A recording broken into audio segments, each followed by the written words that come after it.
Let's get into this real quick. Very good. We're having a good time. All right, let's hit this video right away. Here's the basic thing that you need to know. New rule just came out today. It is POM's recent change, RM01101TN7. Again, RM01101TN7 for the people who are literally hired to try and say mean things about me. That is your citation right there. There you go. There's so many people that, and the sad thing is, like, I'm at the size now where people are, their job is to literally attack me online. That's how pathetic, like, the online competitive workplace is. But again, I own disability resolution law firm. I cannot use bots or hire people to attack another channel. I can't do that. It would be considered immoral, unethical, etc. So we continue to plod along. I make the videos. You guys enjoy them and we rock and roll. Let's get into this real quick. What is this rule about? This rule is very, very straightforward. What it is about: wage reporting general. Okay, so let's go through basically the details. This is from their policy department at the Social Security Administration. This is pertaining to all things, including retirement, disability insurance, supplemental security income, widow's benefits, etc. Okay, so it applies to all categories of Social Security benefits. Let's go into it. Background. And then remember, this is from the SSA to the SSA. This is not meant for you. You're not supposed to have this in the sense of like in front of you in a cute little, sheet, reading it, blah, blah, blah. This is not a document that's meant for you. That's why I'm going to explain it to you that way. We're super cool, super kosher. All right, here we go. We created a new POM section titled, quote, addressing anomalous electronic annual wage reporting activity in response to an increase in irregularities observed in electronic wage reporting. Such reports can compromise SSA's records and result in improper benefit payments.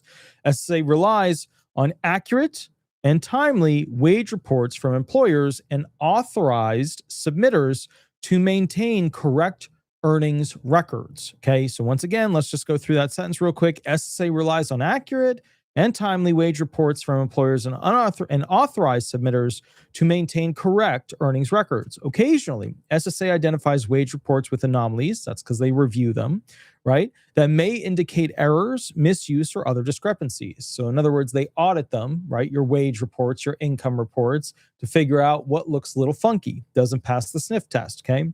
To protect the integrity of the earnings records and ensure proper benefit administration. SSA implemented procedures to address these reports. This section explains the importance of accurate wage reporting, the risks of anomalous reports, and the steps SSA may take, may take to investigate and resolve them. So basically, to summarize all of that, the SSA is going to be opening up a new section of rules. Inside these rules, they're going to be more detailed ways that they're going to audit, more ways that they're going to measure, assess, define the procedures that they're going to use to audit what you earn. So like if you're sitting there, you're like, well, I earn this much, maybe I earn a little under the table here, the SSA is going to be utilizing artificial intelligence in the future. They're going to be working and directly connected to the IRS. Let me explain why. So you know how Frank Bisignano, the new commissioner, is also the CEO of the IRS? Well, now the SSA is going to work in conjunction with them. They're going to have auto scannability of your medical records, and they're going to be able to see if you're doing some other job or having some sort of money to buy things that you normally should not have to be able to purchase that thing. So let me give you an example. Let's say, for example, you are working and getting paid, I don't know, 20 bucks an hour, whatever, at a job, okay? And as you're doing this 20 bucks an hour job, you are essentially then going out and buying a luxury car, right? I'm giving you just a far off example. It's not one on the line. It's like a very obvious example of fraud. So you go out and you basically buy a super Ferrari, not a regular one, but a really nice one, okay? Obviously, that's going to ring some bells when that thing gets submitted to the DMV, and now, there's pictures of you online with it, and yada, yada, yada. All of a sudden, you have like a $1.1 million car, and the question then becomes, did the IRS figure out how you got all that money? Does the SSA have proper age reporting information? And the correct answer is no, they don't. And now by and through that, right, with this very obvious hypothetical, they are going to audit you and audit the system for which your information is submitted. So in other words, they're beginning a greater auditing system. Why are they doing this? Well, you can blame it on a lot of stuff, They should have had this to begin with kind of gig. You could blame it on that there's massive fraud in the Democrat states, stuff like that. You could blame it on a lot of this stuff, okay? But at the end of the day, the SSA is supposed to adjudicate claims based off of numbers. Like, that's the reality of it. And there are a lot of holes in the way the SSA does things when it comes to numbers. So at the end of the day, this was kind of a step that was in place through Democrats and Republicans, but just never really had the tech or didn't develop it enough to put it in place. So now they are doing more of this. Now, does it suck for you guys? Well, yeah, you won't get away with as much. That's the reality. You know what I mean? Less freedom. You won't get away with as much when it comes to snookering around a little bit, you know? So that is something to keep in mind. Next thing, RM001101.004, addressing anomalous electronic annual wage reporting activity and misuse of SSA's wage reporting services. Now, before we go into that, please remember to like and subscribe. So many of you don't hit that like button, and it doesn't help the channel. I would love for you to go ahead and hit that like button. Also, if you have health insurance questions about Medicare, please give them a call. I don't do Medicare, not like certified to do it, don't want to do it. I'm learning about it. I'm going to do videos on it, but it's just not my jam. It's not my thing. I don't get excited. I'm not passionate about it. Okay. 339-226-6287. Again, 339-226-6287. Give them a call right there. All right, here we go. Back to the document from the SSA. Creating a new introductory paragraph to explain the responsibilities of employers and submitters for ensuring accurate wage reporting to the SSA, and to outline SSA's authority and procedures for accepting and processing only accurate earnings records. So put another way, they're creating a rule system to sort of like check, review, and punish, right, those who basically submit incorrect information. So this is the beginning of the you better submit it right or else we're going to come after you kind of stuff, okay? Subsection A, created to establish terms and definitions related to anomalous wage reporting, okay? Subsection B, created with information with a link for submitters to get help from the SSA, okay? Subsection C, created to describe SSA's process for investigating anomalous wage reports. We explain that SSA may notify the submitter regarding the specific anomalies identified, request necessary correction, and temporarily suspend processing of the affected reports. If the issues remain unresolved after 2 notifications, SSA may reject the problematic wage reports and formally inform the submitter of this action. Okay, so you're starting to see basically a background where the SSA is going to take control over essentially how they dictate the rules going forward for the standard submission of essentially earnings reports, what you earned, what you got, etc. So this is a big thing because a lot of you don't realize, okay, let me give you like the trajectory of this thing. So with Biden's administration, the dollar massively devalued. Like, you know, some foods are now 3 to 4 times as much as they used to be. It was a total shit show on the financial analysis situation. Some people believe I have a bias and say that I'm not nice to the Democrats because of the economy of Biden. I would merely promote to you the idea, did you go to the grocery store today or not? That's did you go to the grocery store or not? Did you go to the business grocery store where you have to buy business stuff? That's even worse. That's even more expensive. Did you go there today or did you not? And that's part of the thing that I think is really upsetting to me because I'm a registered independent. I'll call the Republicans out when they shit show it. I'll call the Democrats out when they shit show it. And it is very clear, meaning that there is no excuse for what we had during Biden's 4 years. That was a disgusting example of abuse and fraud. Fraud when it comes to immigration, fraud when it comes to the economy, fraud when it comes to international relations, fraud when it comes to international agreements. It was a disgusting abuse. Will we see something better? I hope. I think things are going to get better, at least financially. And, you know, remember, at the end of the day, a lot of people are like, oh, yeah, civil rights, civil rights. Yeah, let me explain to you the fundamental, the number one, the origin point of civil rights. That's people being allowed to do interactions that allow them to create a life for themselves. That's the origin point for civil rights, right? Being able to get a credit card, being able to spend money, being able to earn money. That's the origin of civil rights. It's not religion. It's not. That's not the origin of civil rights. It is the ability to survive. Religion is on top of the ability to survive. If you can't survive, you can't make a wage to get food to eat, it all falls apart. So, I get so much hate and anger. We had somebody call the law firm, and it was just like they were just screaming into the phone about how angry they were that I said something that hurt their feelings about Kamal and Harris team.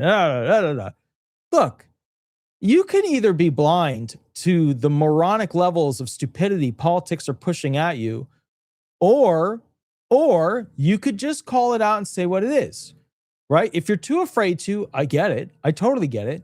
But if you're not, just say what it is. It is what it is at the end of the day. All right, so let's keep rolling. Subsection B, created with information and a link for submitters to get help from the SSA. That allows the SSA then to say, okay, well, we provide this methodology for you to submit this and then get help if you need it. That way there's no excuse for not getting help. Subsection C, created to describe SSA's process for investigating anomalous wage reports. We explain that the SSA may notify the submitter regarding the specific anomalies identified, request necessary corrections, and temporarily suspend processing of the affected reports. If the issues remain unresolved after 2 notifications, SSA may reject the problematic wage report and formally inform the submitter of this action. Just to help you understand, it is a methodology to have your benefits be cut off if they come out as, looking like they potentially aren't right. That's what this is. You got to work with them to fix it. Here are the rules. Here's where you can call the SSA. Here's where you can reach out to the SSA to get help from them. But at the end of the day, you have to play by more rules now to submit wage information. Subsection D. And remember, we have to submit wage information because so many disabled people now have to work. So many retired people now have to work because they can't have enough money. Like when people tell me like, oh, I got my Social Security benefits. I'm going to put my money into a 401k. I'm going to pay my da-da-da-da-da. Let's just be fair. Any government program that you put your dollars into is going to devalue too fast for you to get the money out later and use it in a way that the money is worth enough. There are no government programs at this time. Once again, there are no government programs at this time that can compete with the level of Wall Street investments. We know this. Everybody knows this. It is a basic fundamental of existence on planet Earth. Okay. Even somebody who does poorly with Wall Street techniques does better than the Social Security Administration's capacity to invest. Okay. It's just the way it is. So with that said, when people are like, oh, should I wait to get my retirement benefits? The first question you should ask yourself is, can you invest your retirement benefits into something that will do better? That will do better. Is the amount of money that you will miss waiting for 67 worth it compared to how long you'd have to wait to retake that money when you're 80? Okay? These are fundamental things that people get wrong about the program. All right, next thing. Subsection D, created to describe SSA's process for suspending, deactivating the submitter access to wage reporting services due to non-cooperation or repeated issues. SSA provides written notice of suspension and deactivation, review, and allows submitters to request reactivation by documenting corrective actions. SSA decides whether to reinstate access. They have control. They get to decide whether or not you get to have your benefits going forward if you are currently working. Okay, that's the new rule. That's the new setup. That's the new thing.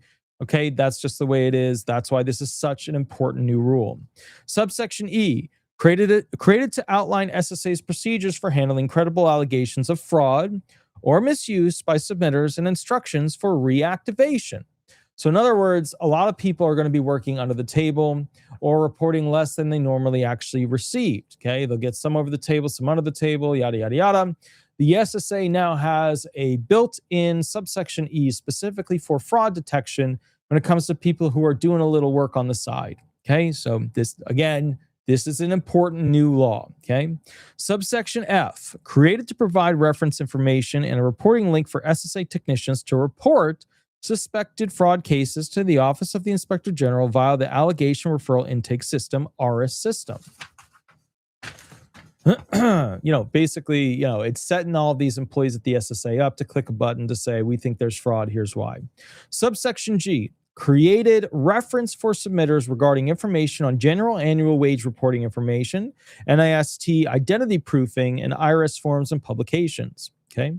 Now, RM 01101.004 addressing the anomalous electronic annual wage reporting activity misuse of SSA's wages reporting services. Basically, that's under Section 232. Now, here's some additional stuff that you need to know. The Internal Revenue Service, IRS, you guys all know what it is. Although that is a thing too. If I could tell the disabled and retired one thing to like keep in mind in their brain throughout this whole process, like one thing that I think they just don't think about, a lot of disabled people and a lot of retired people, they get a check, they don't get any taxes taken out for the most part. They're just like, this is the money I get. You have to remember a lot of working class have a massive amount of taxes taken out of their checks. It's far more than most times in history, and it's not good. And so ultimately, as and I mean in this country, I don't mean like some crazy place like France where the taxes are, impossible. But the point I'm getting at is when you go ahead and look at this situation, remember when people are voting on stuff, you're sitting there not paying taxes. They're sitting there paying most, of these taxes to all these programs, and others the fraud, and they're upset about it, and they're paying all this money and they can't use this money, and then their student loans are eating up any extra money they get. The point I'm getting at, just so you guys like understand it, is that when people vote on new rules and laws at the Senate and the House level, by and through putting people in those chairs to vote for them, they're doing it because they can't afford a basic living. So like when you're like, well, I can't afford a basic living because I'm on limited income, I'm on limited retirement, limited disability, limited this or that. And the only people that are really like doing okay in that realm have 3 pensions. They got like a retirement or a disability and a VA, and then like a police officer or a teachers and a VA and a disability, or, they got 3 pensions going on at once. Everybody else is not doing so great. 2 pensions, doing pretty good. They're paying you more to not do anything than what you would have earned while working. Then you have the people getting 1 pension. They're doing absolutely horribly. But to be fair, just to be very clear, governments in the future, including the United States government, is going to be pulling back on doing pensions, reducing the amount of positions that can get to a pension. That is very likely to happen because there's just no way under our current model that we're going to be able to go ahead and pay all these pensions and things. Okay. It just is what it is. Could we have made America the most wealthy country on earth in a different way? Yeah, we could not be 38 trillion in debt. We could have hyper focused on those industries that make lots of money and gone that route. Instead, we seem to throw a bunch of money at other countries, waste a bunch of stuff on claim green energy taxes, and F it all up. But, again, I don't know. The weirdest thing for me when I see this stuff is poor people keep voting for people that will make them poorer. I don't get that. Like, I don't get it. You would think that like the poor people would vote for the person that would make them the most potential for wealth. You know what I mean? Like you would think, but they don't. They vote for the opposite of that. And then the rich, right? You would think that they vote for specifically the ones that are going to make them even more rich, but they don't. They vote for the people that are talking about taxes, but never actually pass those new taxes against the rich.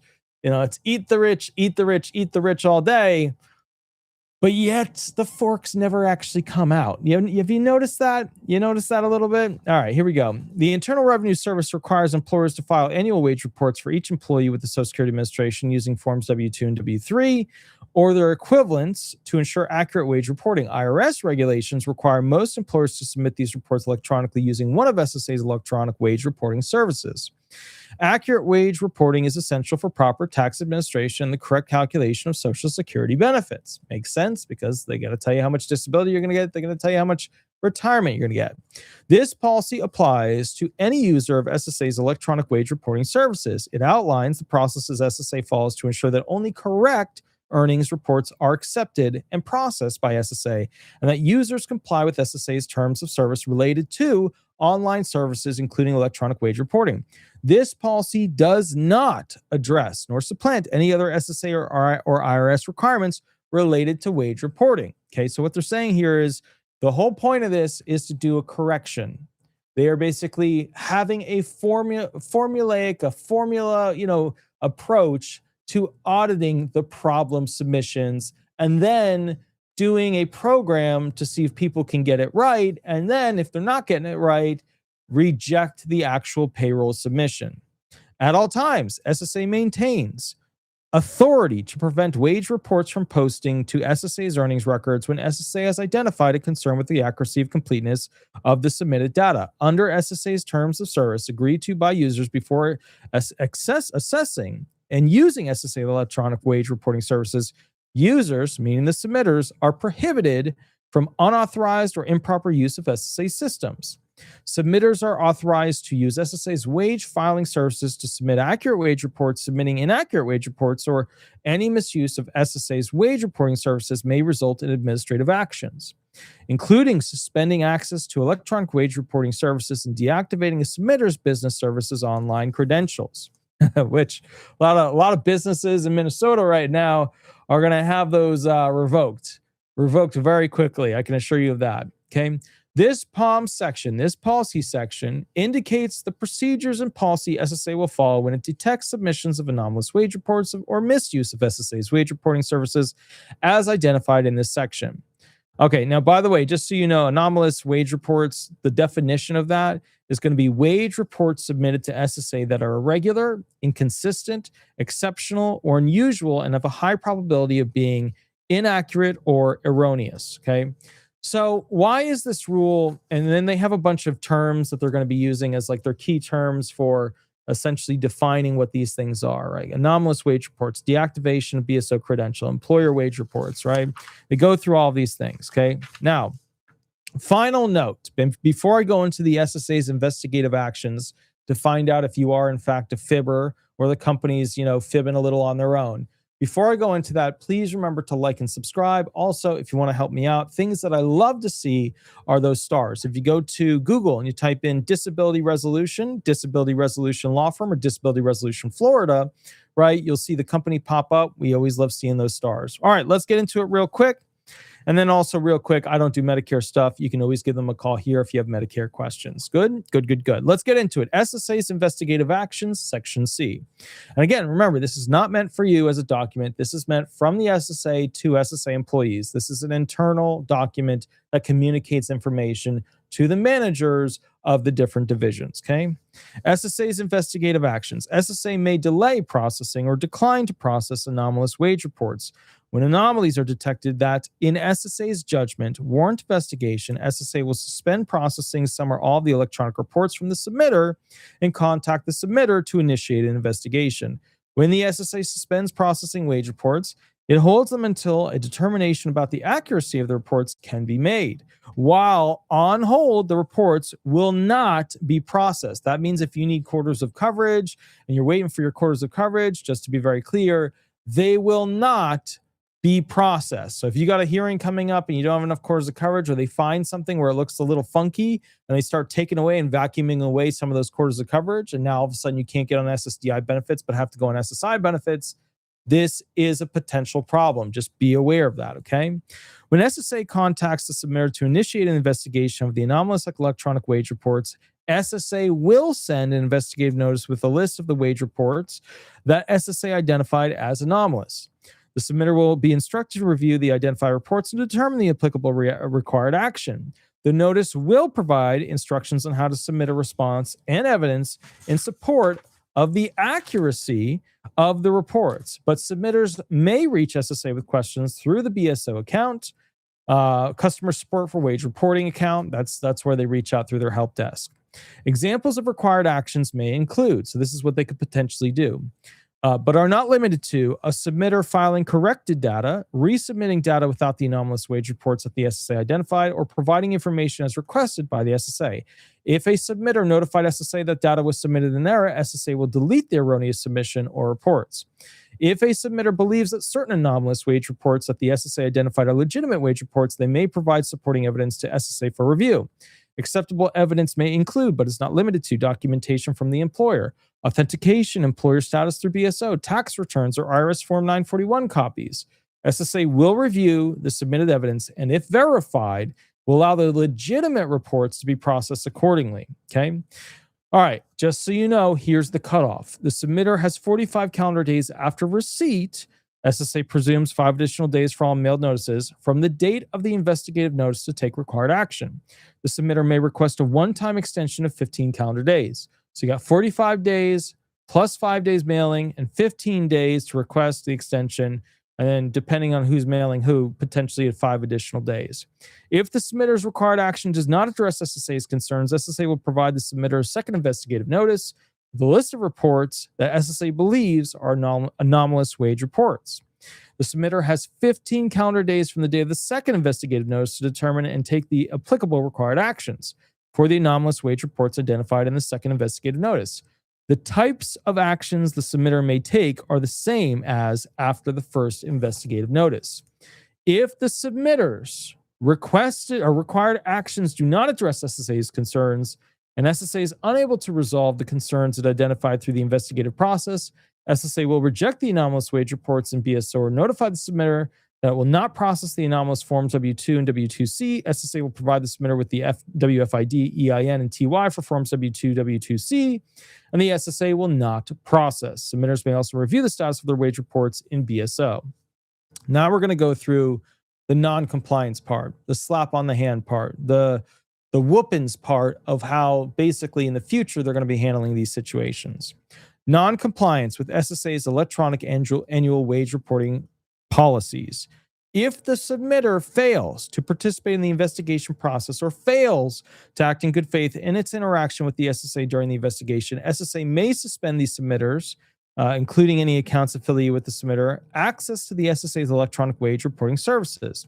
An affiliate account may include, but is not limited to, accounts registered under the same employer identification number, accounts managed by the same third-party filer or consolidator, or accounts that share common contact information or authorized representatives.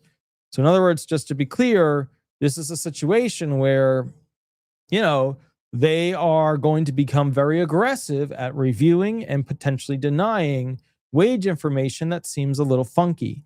And then they could potentially go ahead and file, complaints and restrictions against the wage reporting entity that submitted your wage information, okay?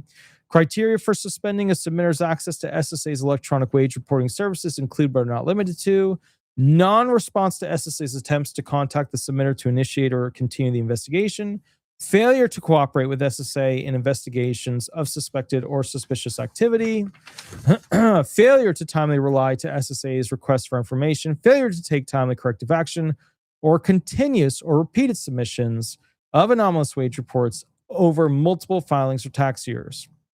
When SSA, this is where they're going to basically fire your wage reporter, okay, which can affect you won't get as many quarters of coverage, obviously.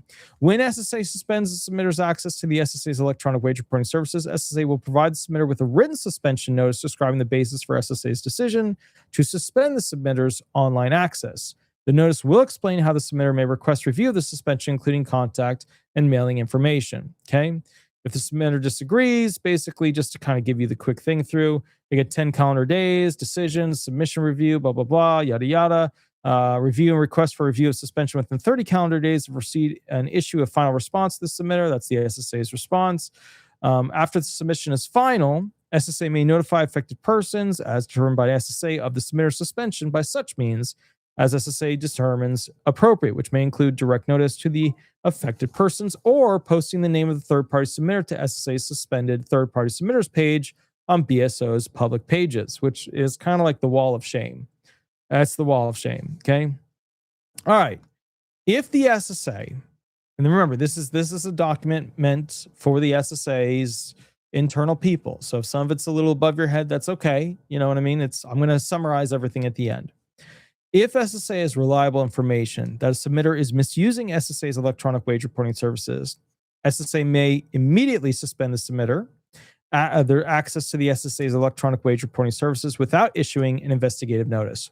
So they can just ban the person, just ban it, ban the program, ban the system, ban them.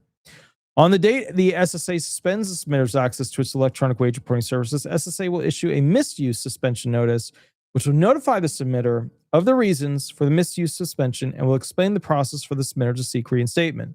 Submitter has 10 calendar days from the date of the misuse suspension notice was issued to provide a clear and specific explanation why the identified incident should not be considered misuse of SSA's electronic wage reporting services. Okay. It goes on.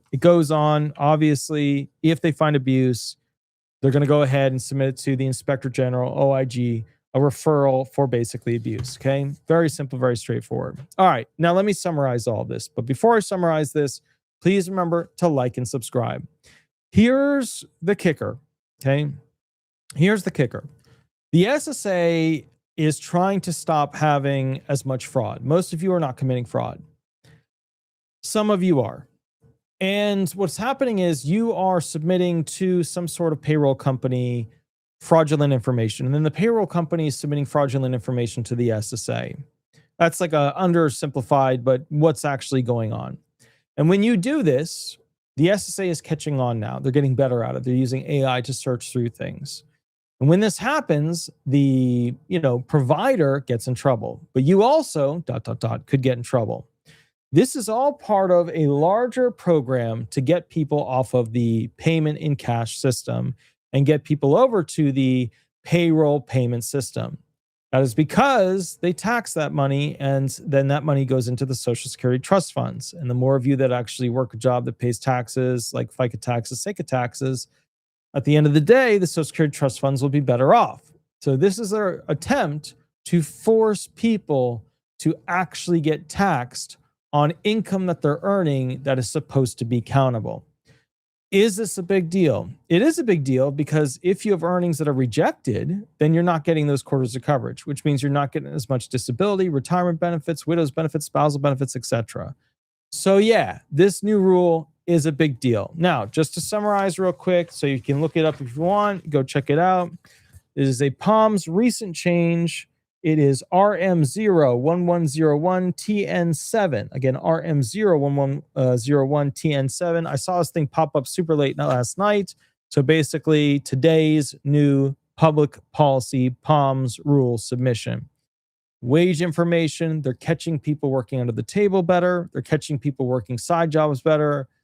Keep in mind, for the disabled, substantial gainful activity matters. All right. I'm going to catch you all at the next video. Give me about 5 to 10 minutes, and then we'll rock and roll from there. Attorney Walter Hnot, the next video is going to be about all the states that have recipients that will officially have their benefits turned off. You need to know this. It is important. It is coming. I mean, it's 3 days away. It's 3 days away that this next thing is going to happen. All right. This one, however, is effective immediately. This one is like, let's see, what's the official 1/27/26 effective date. So yeah, this one's effective immediately. All right. I'll catch you all at the next video. Attorney Walter Hnot, please remember to like and subscribe. Please remember to go ahead and, if you can, go to Google, type in Disability Resolution Florida, throw some stars up there. Also, if you have Medicare questions, don't ask me. I don't do Medicare stuff. Right here, 339-226-6287. Also, with that said, I'm going to try and go live tonight. I worked until super late last night. The law firm, I got to be honest with you, it takes a bleep load amount of time to work these claims, and it does not pay well. It does not pay well. I understand, like, it used to not pay well, but it was doable. Then we had Biden. Now it doesn't pay enough to make it make sense. It just doesn't. So it's one of those very frustrating things where it's like the thing in my life that takes the most time pays the least amount. It is quite frustrating. So, and what's happening too, remember how I said this and then people said I was a fearmonger, and I said, there's not going to be any attorneys that represent SSI people. There's just not. It's going to happen in the future. Pretty much every disability at this point, attorney at this point, is extremely unlikely to touch an SSI claimant, or it is a complete ban on SSI people. And that's because it's just so little amount that they get paid to actually process claims. So anyways, I tell you guys the good news. I tell you the bad news. You figure out what's going to affect you, and then we go from there. Attorney Walter Hnot, Disability Resolution PA. Have a wonderful, wonderful day, and I'll catch up with you in about 10 minutes at the next video. I'll put the link in the chat. Thanks so much. Attorney Walter Hnot. Bye-bye, everybody. Bye-bye.